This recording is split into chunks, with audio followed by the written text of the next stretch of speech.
যাদেরকে আপনি খুশি করার চেষ্টা করবেন দেখবেন তারাই আপনাকে কিন্তু একটা সময় কষ্ট দেবে। হ্যালো এভরিওয়ান, আসসালামু আলাইকুম। সবাই কেমন আছেন? তো শুক্রবার বন্ধের দিন, ছুটির দিন।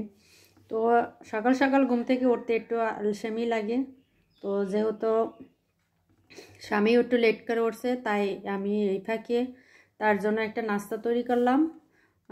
পাউরুটি দিয়ে তারপর ডিমের সাথে ভাজি করছি। তো আসলে নাস্তাটা খেতে অনেক কিন্তু মজাই হয়েছিল। তো এই তো নাস্তার সাথে আছে রং চা, আদা দিয়া তেজপাতা দিয়া আর কি। তো আসলে রং চাটা খেতে কিন্তু এরকমের শীতে ঠান্ডা ঠান্ডা গলা ভার হলে কিন্তু ভালো লাগে। তারপর হচ্ছে নাস্তা খেয়ে এরপর হচ্ছে ঘরে একদমই সবজি নাই, কোনো বাজার নাই। তারপরে স্বামী নিচ থেকে সে উঠে আবার বাজারে গেল। তো বাজার থেকে দেখেন অনেক ধরনের সবজি নিয়ে আসছে, 3-4 ধরনের। তারপরে হচ্ছে ঘরে চিনি ছিল না, মুড়ি ছিল না, তেল ছিল না। আসলে এগুলো তো আমাদের নিত্য প্রয়োজনীয় জিনিস, এগুলো না হলে আমরা কিন্তু আসলে মেয়েরা রান্নাবান্না করতেই পারি না এক কথায়। তো তরকারি, তারপরে হচ্ছে প্রয়োজনীয় জিনিস গুছিয়ে এরপরে এটার মধ্যে মাছও আছে। তো মাছের ভিডিওটা আমি কালকে দিব আর কি, কী কী মাছগুলো আছে। তো এরপরে আসি রান্না বান্নায়। তারপরে আজকে আমার সংসারে একটা অঘটন ঘটছে, সেটা হচ্ছে বেসিন ফেটে মাছ ধোয়ার সময় আর কি পানিতে ঘর একবারে থই থই করছে, তলাইয়ে গেছে। তো আমার এতটা কষ্ট হয়েছে কি আর বলবো।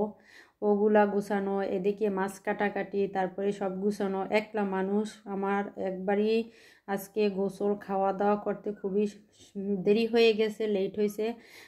তারপরে হচ্ছে বাড়িওয়ালাকে ডেকে এনে তারপরে বেসিন ঠিক করা হয়েছে।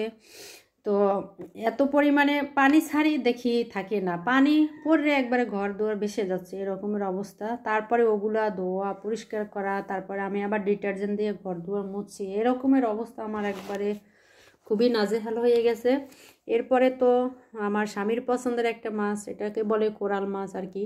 তো আসলে আমরা কখনো এই মাছটা খাই নাই, এই জীবনে প্রথমবার খাবো আর কি।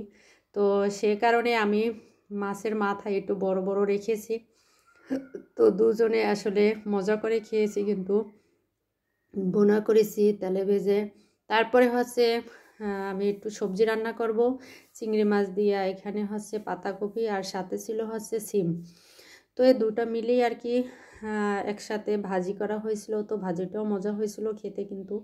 তো এরপরে হচ্ছে আরও কিছু কথা বলি।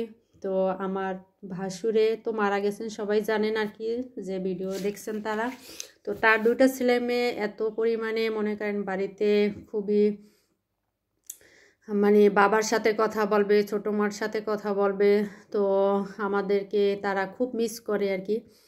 তো বারবার কথা বলতে চায়। তো আমিও আসলে কথা বলি, আসলে বাচ্চা 2টার জন্য খুবই খারাপও লাগে। তারপর আমাকে ছোটো মেয়েটা এত সুন্দর করে কথা বলে, মানে কোরার মতো কথা বলে আর কি। ওর বয়স 3 বছর, তারপরও সুন্দর সুন্দর কথা বলে। ফোন দিলে বলে কি আমি আমার ছোটো মার সাথে কথা বলবো। তারপরে আমি আবার ওর সাথে কথা বলি, ছেলেটার সাথে কথা বলি। তারপর বলার পরে ও বলে ছোটো মা তুমি আসবা না, তুমি কি খাইছো, এগুলো বলে। আসলে আমার মনটা খুবই খারাপ হয়ে যায় ওদের প্রতি আর কি। তো আসলে ওদের জন্য দোয়া করবেন। তো আজকের মতো ভিডিও, সবাই ভালো থাকবেন আর লাইক কমেন্ট সাবস্ক্রাইব করে সাথে থাকবেন। আল্লাহ হাফেজ।